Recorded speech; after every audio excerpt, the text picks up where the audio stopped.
Me chamo Vanessa, tenho 35 anos e sou casada com Ricardo há 10. Nossa vida sempre foi tranquila, normal, sem grandes luxos, mas também sem preocupações.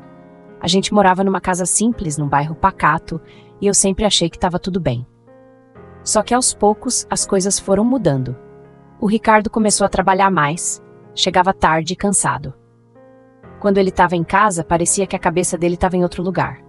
Eu ficava ali, tentando puxar a conversa, mas ele só resmungava ou se trancava no quarto com o notebook. Não vou mentir, no começo achei que era só uma fase, sabe? A gente tinha essas fases. Casamento é isso, altos e baixos. Só que os baixos começaram a durar mais do que eu esperava. A gente mal conversava, sexo quase não tinha mais, e eu comecei a me sentir sozinha dentro da minha própria casa. Ele parecia mais preocupado com as contas do que comigo. E eu ficava me perguntando se o problema era eu, se tinha algo de errado comigo. Passei a me olhar no espelho e ver uma pessoa que eu nem reconhecia mais. Foi nesse meio tempo que o Henrique começou a aparecer mais na nossa vida.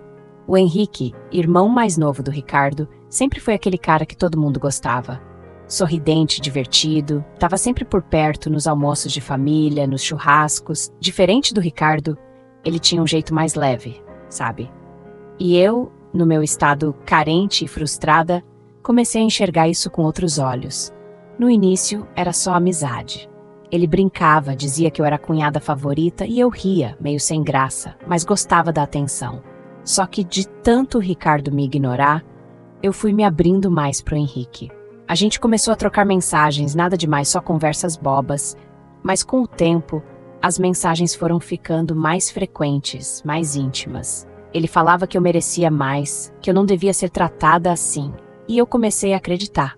Um dia depois de mais daquelas brigas idiotas com o Ricardo, o Henrique me chamou para tomar uma cerveja. Eu fui. A gente riu, conversou e naquele momento eu me senti vista de novo. Como se eu importasse para alguém. Não era nada sério ainda, pelo menos na minha cabeça. Mas a verdade é que eu sabia onde aquilo podia dar. Sabia que estava me metendo em algo perigoso. Mas mesmo assim eu continuei. As coisas entre mim e o Henrique começaram a mudar devagar, quase sem que eu percebesse. Depois daquela cerveja, as conversas ficaram mais frequentes. No início, eu ainda tentava manter uma distância, fingi que não estava rolando nada demais. Mas a verdade é que eu estava gostando da atenção que ele me dava. Enquanto o Ricardo mal olhava na minha cara, o Henrique me mandava mensagem todo dia, perguntava como eu estava, fazia eu me sentir especial. Um dia, o Ricardo saiu de casa para trabalhar e nem se despediu direito. Ele só pegou as coisas, deu um tchau frio e saiu, como se fosse só mais uma obrigação do dia. Aquilo me deixou com um nó na garganta. Fiquei o dia inteiro pensando na nossa relação, tentando entender onde a gente tinha se perdido. Mas no fundo, eu já sabia que não era só o cansaço dele com o trabalho. Tinha algo quebrado entre nós e eu não conseguia consertar sozinha. Foi nesse mesmo dia que o Henrique apareceu na minha casa, sem avisar. Ele bateu na porta dizendo que estava de passagem, mas eu sabia que não era bem assim. Ele entrou e logo de cara senti o clima diferente. O jeito que ele me olhava não era mais aquele olhar inocente de antes. Ele sabia o que estava fazendo e, pior ainda, eu também sabia. A gente sentou para conversar, mas a conversa durou pouco. Ele começou a fazer aquelas brincadeiras de sempre, só que dessa vez tinha um toque a mais. E eu, na minha carência, deixei rolar. A gente foi ficando mais perto, mais íntimo, até que, sem pensar muito, aconteceu. Foi ali na minha própria casa, no sofá onde eu e o Ricardo assistíamos TV todas as noites. Quando acabou, eu me senti um lixo. Era para ter sido só um momento de fraqueza, uma vez e pronto, mas eu sabia que a coisa ia ser mais complicada que isso. O Henrique parecia não se arrepender nem um pouco. Ele se vestiu, me deu um beijo e saiu como se nada tivesse acontecido. Eu fiquei sentada ali, sozinha, tentando entender o que eu tinha acabado de fazer. Eu amava o Ricardo, ou pelo menos achava que amava. Mas naquele momento, eu me senti mais conectada com o Henrique do que com o meu próprio marido. Eu tentei me convencer de que seria só uma vez, que eu ia enterrar aquilo e seguir em frente. Mas no fundo, eu sabia que não ia ser tão fácil assim. O problema é que, uma vez que você cruza essa linha, não tem volta. Nos dias seguintes, tentei evitar o Henrique, mas ele continuava me mandando mensagens, me chamando para sair, para conversar, e eu, sem forças para resistir, acabei cedendo de novo. A cada encontro, a cada mensagem trocada, a gente se envolvia mais. Era como se eu estivesse numa espiral, cada vez mais fundo, sem saber como sair. Os primeiros anos com o Lucas foram tranquilos. Ele era um menino saudável, cheio de energia, e o Ricardo não podia estar mais orgulhoso de ser pai. Nossa vida parecia ter entrado nos eixos de novo. Por um tempo, eu realmente consegui acreditar que a mentira tinha ficado no passado, enterrada lá com todas as dúvidas que eu tentei sufocar. Mas como dizem, a verdade sempre encontra um jeito de aparecer.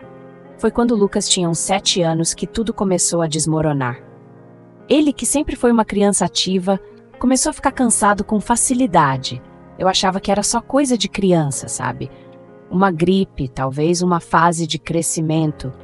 Só que as coisas pioraram. Ele ficava doente com mais frequência, reclamava de dores no corpo, ficava pálido. A gente levou ele no pediatra algumas vezes e os médicos diziam que era normal, coisa de criança mesmo. Mas no fundo eu sentia que tinha algo errado. As semanas foram passando e o Lucas só piorava. Ele começou a perder peso, ficava cada vez mais fraco e eu comecei a entrar em pânico. O Ricardo também estava preocupado, mas ele tentava manter a calma, achando que tudo ia se resolver com o tempo. Só que eu não conseguia relaxar.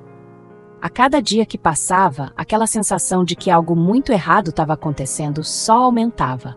A gente foi de médico em médico, fez um monte de exames e ninguém conseguia dar uma resposta clara. Até que um especialista sugeriu um exame genético mais detalhado. Ele achou que poderia ser algum problema hereditário, algo que precisaria de um tratamento específico. Eu lembro até hoje do momento em que o médico falou sobre a necessidade de testar os pais para entender melhor o que estava acontecendo. Naquele instante, o chão desapareceu debaixo de mim. Eu sabia que se o Henrique fosse o pai, a mentira que eu tinha carregado por todos esses anos ia explodir de uma vez só. Eu tentei manter a calma, tentei me convencer de que não ia dar em nada. Afinal, o Lucas era a cara do Ricardo. Não tinha como ser diferente. Mas, ao mesmo tempo, uma voz na minha cabeça não parava de me atormentar, me lembrando do que eu tinha feito. A gente fez os exames de sangue, eu e o Ricardo, como o médico pediu. Tive que me segurar para não surtar na frente dele, fingir que estava tudo bem, quando na verdade meu coração estava disparado.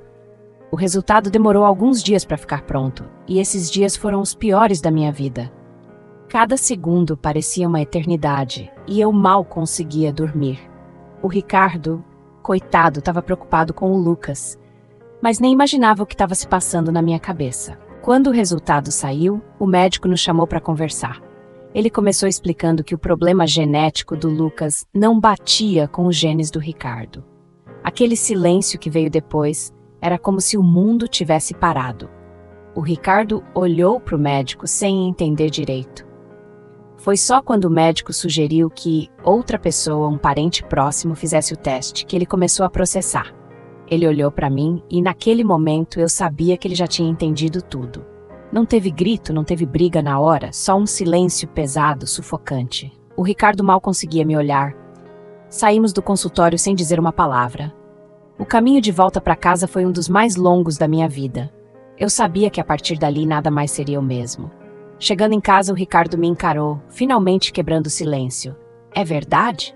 Ele perguntou, a voz quase falhando. E eu não consegui mentir. Eu tentei por anos, mas ali naquele momento, toda a minha mentira desmoronou.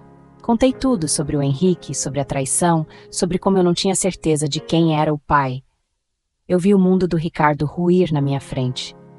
A dor nos olhos dele era mais do que qualquer grito poderia expressar. Ele me deixou sozinha na sala e foi para o quarto, onde ficou trancado por horas. Eu fiquei lá, sentada no sofá, sem saber o que fazer, sem ter como consertar o estrago que eu tinha causado. Mas a verdade ainda não tinha terminado de aparecer. O próximo passo foi chamar o Henrique para fazer o teste. E quando o resultado saiu, o que eu mais temia foi confirmado. O Lucas era filho dele. Depois disso, o Ricardo simplesmente desmoronou. A dor, a traição, tudo veio de uma vez. Ele não gritou, mas o silêncio dele dizia mais do que qualquer palavra. Eu sabia que naquele momento o nosso casamento tinha acabado. A verdade tinha vindo à tona, e nada mais poderia apagar isso. Após o resultado dos exames genéticos, o clima em casa era um misto de tensão e tristeza. O Ricardo estava em choque. Ele não conseguia processar a gravidade da situação. Eu, por outro lado, estava em estado de desespero, tentando achar alguma forma de consertar o que eu tinha destruído.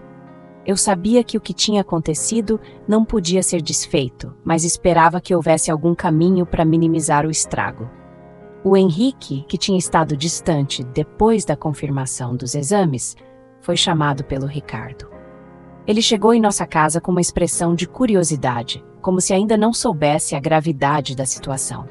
Eu já tinha lhe contado sobre o resultado dos exames, mas ele parecia não entender completamente o impacto que aquilo teria. Quando ele entrou, o ambiente estava carregado de uma tensão quase palpável. O Ricardo não estava com a menor disposição para o ritual de boas-vindas. Ele foi direto ao ponto. Henrique, Ricardo começou com uma voz que tentava não transparecer o quanto estava abalado. O resultado dos exames confirmou que você é o pai do Lucas. O Henrique olhou para mim, depois para o Ricardo e então para o Lucas, que estava na sala, brincando inocentemente com os seus brinquedos. O choque foi visível. Ele parecia se esforçar para absorver a informação. A expressão dele mudou de surpresa para uma mistura de confusão e desconforto. Isso é sério? Henrique perguntou, como se estivesse tentando confirmar que não era algum tipo de pesadelo. É, Ricardo respondeu, com um tom de voz firme, mas quebrado. O Lucas é seu filho. A conversa que se seguiu foi uma das mais dolorosas que já vivi. O Henrique, aparentemente sem saber como reagir, começou a fazer perguntas sobre como isso aconteceu, sobre o que ele devia fazer agora. O Ricardo, com um misto de raiva e tristeza, explicou tudo o que sabia, sem economizar nas palavras. A cada resposta, o Henrique parecia ficar mais desorientado. Ele tentava se justificar, mas as palavras não ajudavam a consertar o dano. Eu não sei o que fazer, Henrique disse, com a voz embargada. Eu não sabia que você estava casada, que o Lucas... Eu não tinha ideia. Eu me senti envergonhada e desamparada. O Henrique não era uma figura que poderia simplesmente entrar na vida do Lucas e agir como pai. Ele estava longe de ser o pai ideal, e eu sabia disso. Além disso, a maneira como ele lidava com a situação era distante, quase fria. Ele estava ali por obrigação, não por um desejo genuíno de se conectar com o filho. Ricardo, com a expressão de quem tinha perdido a confiança em tudo e todos, simplesmente se afastou. Ele foi para um canto da casa onde ficou sozinho, tentando processar a avalanche de emoções. Eu fui atrás dele, mas ele não queria me ouvir. Você não pode simplesmente consertar isso, ele me disse com a voz cheia de dor. Você mentiu para mim, traiu a nossa confiança. Como eu posso acreditar em você agora? Eu não tinha respostas. O que eu podia dizer? As palavras que eu tinha para oferecer pareciam inúteis diante da devastação que eu havia causado. O Henrique, depois de alguns momentos, acabou saindo, sem saber o que fazer ou o que dizer. Ele prometeu que ia pensar no que fazer, mas eu sabia que isso era uma forma educada de se afastar. Ele não estava preparado para ser pai, e a verdade é que, no fundo, eu não queria que ele fosse.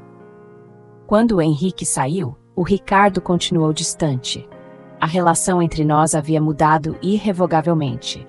Ele não estava pronto para enfrentar o fato de que o Lucas não era seu filho biológico. E, mais importante, ele não sabia como lidar com a traição que eu tinha cometido. A revelação do Henrique foi a última gota.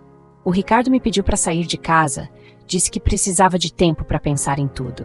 Ele queria estar longe de mim, longe do lugar onde a mentira tinha começado. E eu, em meu desespero, só pude aceitar. Fui embora, deixando o Ricardo com seu próprio luto e o Lucas com uma pergunta sem resposta sobre o futuro. Assim, a verdade tinha vindo à tona e eu estava deixada sozinha com as consequências de minhas escolhas. A vida, de alguma forma, parecia se tornar uma sombra do que já foi. E a pergunta que eu não conseguia responder era se algum dia eu conseguiria reconstruir algo a partir das cinzas da minha mentira. Depois da revelação, tudo desmoronou em um ritmo acelerado. O Ricardo, imerso em sua dor e traição, se astou completamente. Ele me pediu para sair de casa e eu, sem muitas opções, peguei algumas coisas e fui para a casa da minha mãe. Não havia lugar para onde eu pudesse ir além daquele e não sabia como começar a arrumar a bagunça que eu mesma tinha causado. A separação foi um período doloroso. Eu tentava manter uma aparência de normalidade para o Lucas, mas ele sabia que algo estava errado. Ele sentia a tensão no ar, e a pergunta que eu temia fazer se tornava cada vez mais frequente. Mamãe, por que o papai não volta para casa? Ele perguntava com os olhinhos cheios de expectativa, e eu tinha que inventar desculpas, dizendo que o papai estava ocupado com trabalho ou que precisava de um tempo. Ricardo, por sua vez, se afastou completamente. Ele não respondeu minhas ligações, minhas mensagens. Só o vi algumas vezes em encontros legais para resolver questões sobre o Lucas, mas o contato era frio e formal. Ele não queria saber de mim, de nós, e eu, por mais que tentasse, não conseguia fazer ele ver o quanto eu estava arrependida e perdida. Enquanto isso, o Henrique, que parecia ter se distanciado ainda mais depois de toda a confusão, não apareceu mais. Ele não fez questão de se envolver com o Lucas, e eu sabia que isso era parte da consequência da minha traição. Ele não era o pai ideal, e ao mesmo tempo eu não queria que ele fosse. Ele tinha sua própria vida e seus próprios problemas, e o Lucas não precisava de alguém que só apareceu quando as coisas ficaram feias. Os meses seguintes foram um turbilhão de emoções. A vida da minha mãe era difícil. Ela fez o melhor que pôde para me apoiar, mas o ambiente não era o ideal. Eu estava tentando juntar os pedaços da minha vida enquanto lidava com um filho que não entendia porque sua família estava destruída. Era um equilíbrio precário, e eu estava me afundando cada vez mais. O Ricardo eventualmente entrou com um pedido de divórcio. A papelada foi um golpe final, um lembrete cruel do que eu tinha feito. Assinei sem muita resistência, sabendo que era o que eu merecia. Ele deixou claro que precisava de espaço e tempo para se curar. Eu não podia culpá-lo. Eu sabia que o dano que causei era irreparável e que não havia como voltar atrás. No meio de tudo isso, eu tentei focar no Lucas, garantir que ele tivesse alguma estabilidade. Ele começou a fazer terapia e eu também tentei encontrar uma maneira de lidar com minha própria culpa e tristeza. A verdade é que eu estava sozinha, e a dor da perda do Ricardo e da desintegração da minha família era um peso constante. O Henrique, como eu suspeitava, desapareceu da vida do Lucas. Eu o procurei algumas vezes, mas ele estava distante, sem interesse em se envolver. A ausência dele, embora previsível, foi uma nova camada de tristeza. Eu tinha me iludido achando que ele poderia querer fazer parte da vida do Lucas, mas a verdade era que ele tinha sua própria vida para lidar. Então, lá estava eu, em uma nova rotina, tentando reconstruir alguma forma de normalidade para mim e para o Lucas. A cada dia que passava, a dor parecia um pouco mais suportável, mas as cicatrizes estavam lá. O Ricardo se afastou e o Henrique desapareceu.